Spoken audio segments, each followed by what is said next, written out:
हुँदै गर्दै गर्नु। यो चाहिँ तेजपत्ताको हजुर हामीले कलमी गर्न लाग्दैछौँ। यसलाई लगभग 3-4 महिना लाग्छ यो जरा आउन, यति छिटै आउँदैन। हजुर यसको पहिला कलमी गर्दा बोक्रा फाल्ने कति भाग यो एक ठाउँबाट काटेर वरिपरिको बोक्रा फालिदिने हो सबै, चारैतिरबाट चारैतर्फको बोक्रा फालिदिने यसलाई। अनि त्यहाँबाट मल माटो र प्लास्टिकले च्याप्प समात्ने गरेर बेरेर बाँधेर यसलाई 2-4 महिना राख्नुपर्छ। यति छिटो हुन्न यो।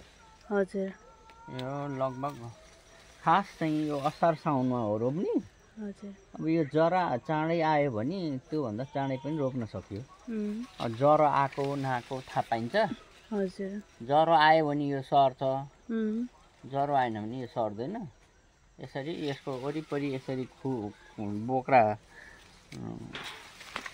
बोक्रा फालेपछि अनि यसलाई यो चाहिँ के हो? यसरी यो त मल र माटो अनि प्लास्टिक यसलाई यसरी ट्याक्क राखेर बिचबाट काटेर यसरी राख्दा पनि भयो यो, होइन?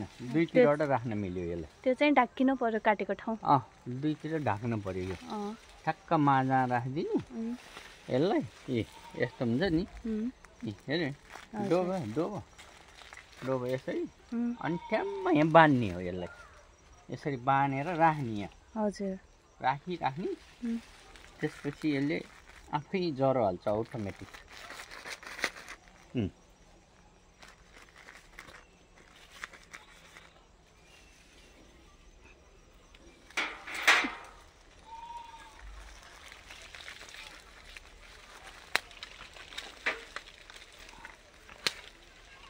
भाँच्यो है, फुट्यो है। माथिबाट लाउनलाई अर्को प्लास्टिक ल्याइदिउँ? पर्दैन यसलाई, यतिकोले ढाक्छ। ल्याऊ त्यो डबल गरेर चेतेर। अर्को धागो नि छ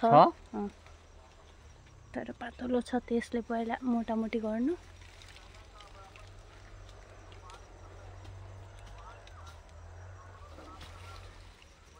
अनि यसरी चाहिँ केलाई कलमी गर्न सकिन्छ? आफलिची पनि कि तेजपत्ता मात्रै? यसको एउटै हो तरिका सबै। तर युट्युबरहरूले त अलग अलग ठाउँमा अलग अलग किसिमका, होइन? हजुर कोही चाहिँ घिउकुमारी दलेर, होइन? कसैले त्यो के केमिकलहरू राखेर केमिकल नै पाइन्छ। हजुर त्यो तरिका हामीलाई थाहा छैन, त्यो केमिकल राख्ने चाहिँ। नर्मल तरिका हो यो चाहिँ।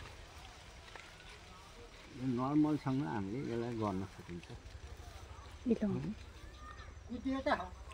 बाबा ऊ पेटीमा चाहियोहरूलाई। मैले अघि दिएको तल बाटो गयो। बाबा अब कलमी गरियो। अब असारमा लगेर खेतमा लाउने अनि यो बुटो फाल्ने यहाँदेखि। यसलाई अझै एउटा प्लास्टिकले बाहिरबाट बाँध्नु पर्यो। हुन्छ यो किनभने यहाँ फुट्यो क्या हाम्रो, यो जोड्दाखेरि खस्छ कि भनेर। खस्छ भन्दा पनि त्यहाँ भित्र हावा जानुहुन्न क्या। हावा गयो भने त्यो यसलाई बान्ने अनि माथिबाट फेरि अर्को प्लास्टिकले फेरि बान्दिने। ठम्म लाएर तलतिर माथिबाट बान्दिने। एउटा प्लास्टिक ल्याउ त, अहिलेको त्यो थियो नि ऊ त्यो बाटामा फालेको। हजुर त्यही ल्याउ त।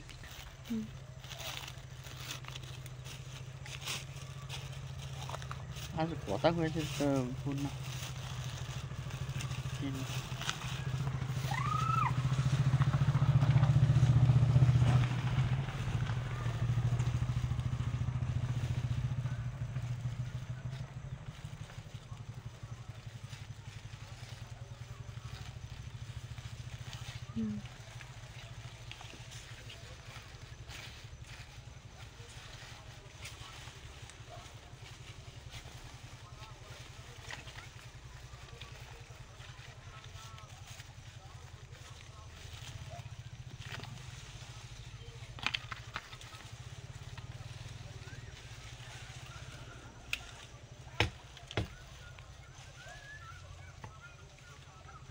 भयो यतिको गरेर राखेपछि यो चाहिँ यसलाई 2-4 महिनापछि खोल्ने। 3 महिना चाहिन्छ क्या यसलाई। 3 महिनापछि खोलेर हेर्ने।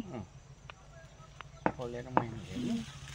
छिटै आत्तिन भन्दा 3 महिनासम्म राख्ने बरु होइन डोरीले बाँध्न पाउँथ्यो ल त्यसलाई अब पछि म बाँधिदिउँला अझै डोरीले कम बाँध्न नभए